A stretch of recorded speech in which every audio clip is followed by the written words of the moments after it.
যদি সেই পেগাম প্রস্তাব দানকারীর জন্য সম্ভবপর হয় যে তার দিকে দেখবে, তার থেকে দেখবে মানে তার শরীর থেকে এমন কিছু অংশ দেখবে, এলা মায়াদু এলা নিকাহা, যাতে করে তাকে বিবাহ করার জন্য তাকে উৎসাহিত করে, এই দেখা আগ্রহী করে।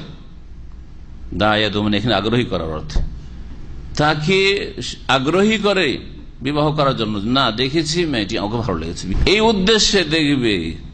যদি দেখা সম্ভব হয় ফালি আফাল, তাহলে যেন এই কাজটি করে। কোন কাজটি করে মানে দেখে নেই, দেখা সম্ভব যদি হয় তাহলে দেখে নেই যেন। এখন দেখা সম্ভব কেমন করে হবে? একটা তরিকা হলো প্রস্তাব দেবেন, প্রস্তাব যখন গ্রহণ করবে মেয়ের অভিভাবক, তখন বলবেন যে আমি দেখতে চাই, ঠিক আছে আসো দেখাবো। এইভাবে দেখা, এটা হচ্ছে একটা আপনার জন্য সম্ভব হওয়া দেখা। বাড়ির বাইরে বলে ধরেন বোরখা পরে ঢেকে বেরোয়, তো দেখার তো কোনো উপায় নেই। আর একটা দেখার উপায় হচ্ছে যে আপনি বাইরে কোথাও কোনো সুযোগ পাচ্ছেন দেখার, হয়তো এখানে সুযোগ পান, হয়তো সুযোগ পেলেন, আগে থেকে মনে আছে বিয়ে করব, তো প্রস্তাবটা দেওয়ার আগে আমার ইচ্ছা আছে যে যেহেতু বিয়ে করবে মেয়েটিকে, বা প্রস্তাব দিয়েছি কিন্তু দেখি বাইরেই দেখি, এরকম যদি কেউ দেখে, স্কুলে যাচ্ছে একটা যুবতী, স্কুলে যায় কলেজে যায়, আর চেহারা খোলা যায় হয়তো, আর আপনি বিয়ে করতে চাইছেন, রাস্তায় কোনো জায়গায় দাঁড়িয়ে আছেন, বাস স্ট্যান্ডে দাঁড়িয়ে আছেন, বাসায় তো যাবে বা ট্যাক্সিতে যাবে, তো ট্যাক্সি স্ট্যান্ডে দাঁড়িয়ে আছি, একটা নার্সকে বিয়ে করতে চায়, অনেকে আবার এখানে বিয়ে করতে চায়, বুঝছেন না, বাড়ি কোন দেশে আর কোন দেশে বিয়ে করতে চায়, জি, স্থায়ী ভাবে ওর সাথে সংসার করার জন্য না কি যে উদ্দেশ্য আল্লাহ জানে।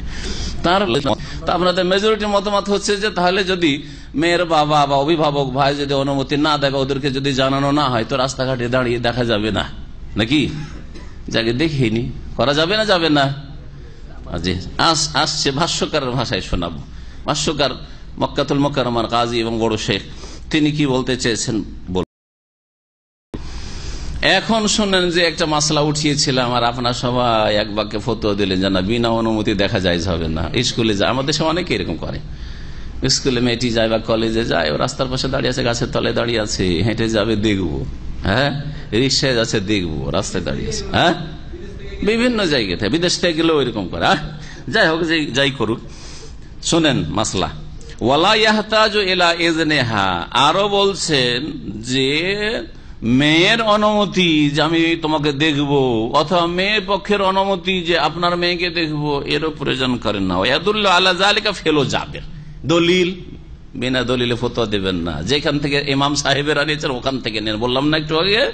সুতরাং এতক্ষণ বিনা দলিল আপনারা ফতোয়া দিচ্ছেন, আর আমি কি বললাম যে বিনা অনুমতিতে লুকিয়ে লুকিয়ে দেখা জায়েজ আছে, লুকিয়ে দেখা জায়েজ আছে যদি বিবাহের উদ্দেশ্যে থাকে, যে আমি বিবাহ করার উদ্দেশ্যে দেখছি, তাহলে এমনি এমনি আবার চলবে না।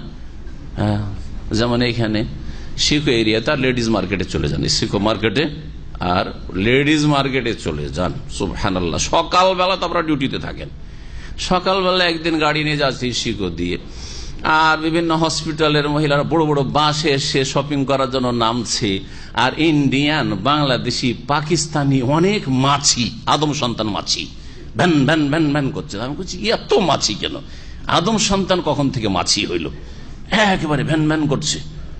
যেমন ছিলা কলা বা খোলা মিষ্টি, আর খোলা মিষ্টির মতোই আসছে, একেবারে মাথা খোলা, চুল খোলা, চেহারা খোলা, এসব মহিলারা আসছে, নার্স মুসলিম অমুসলিম সব শপিং করার জন্য বেহায়া বেপরদা হয়ে। আর কি ভিড় ভাড়, গাড়ির গেট দিয়ে মহিলা নামছে, চারিদিকে অন্তত 100-200 পুরুষ লোক, অথচ সেটা শুক্রবারও না আর সন্ধ্যাবেলাও না। আমি ছেলেদেরকে বাচ্চাদেরকে নেওয়ার জন্য ওই রাস্তা দিয়ে মাদ্রাসা গাড়িতে যাচ্ছি, আশ্চর্য হয়ে গেলাম। জি, এখানে দেখবেন কি আপনারা যাবেন না, মহিলা দেখতে আবার যাবেন না। এই যে সিটি ফ্লাওয়ার আছে না, সিটি ফ্লাওয়ারে মহিলাদের খুব ভিড় ভাড় থাকে, আর ওখানে গেটের বাইরে দেখবেন কিছু ইন্ডিয়ান পাকিস্তানি যুবক, বাঙালি যুবকরা আছে, আরে ওদের কোনো কাজ নাই, ওখানে দাঁড়িয়ে থাকা, শুধু কোনখানে চেহারা খোলা মহিলা নার্স ঢুকছে একটা হয়তো, অথবা খাদ্দামা ঢুকছে বেরোচ্ছে, ওই সব শুধু দৃশ্য। দর্শনের জন্য এসছে, এরা দর্শন করে, এরা এই হারাম কাজ করে। এরা হচ্ছে মাছি।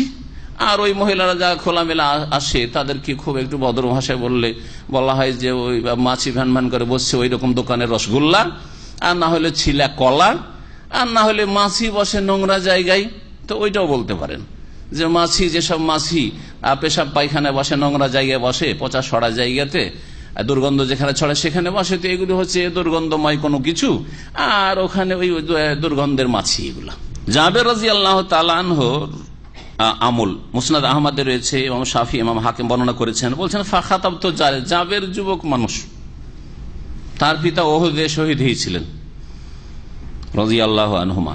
তো তিনি বলছেন যে একটা বালিকাকে, মেয়েকে আমি পয়গাম দিয়েছিলাম, ফাকুনতু আতাখাব্বা আলাহা, ওর জন্য আমি রাস্তায় লুকিয়ে থাকতাম, দেখার জন্য লুকিয়ে থাকতাম, লুকিয়ে দেখতাম। তাখাব্বা মানে লুকিয়ে থাকে, এখনো সৌদিরা বলে খাব্বি বলে, লুকাও এটাকে লুকাও। জি, হাত্তা রাআইতু মিনহা মা দানি ইলা নিকাহিহা, এমন কি আমি এই লুকিয়ে এমন দেখলাম ওই মেয়েটিকে যে আমাকে, তাকে বিয়ে করার জন্য আমার এই দেখাটি কি করলো, উৎসাহিত করলো বা আকৃষ্ট করলো।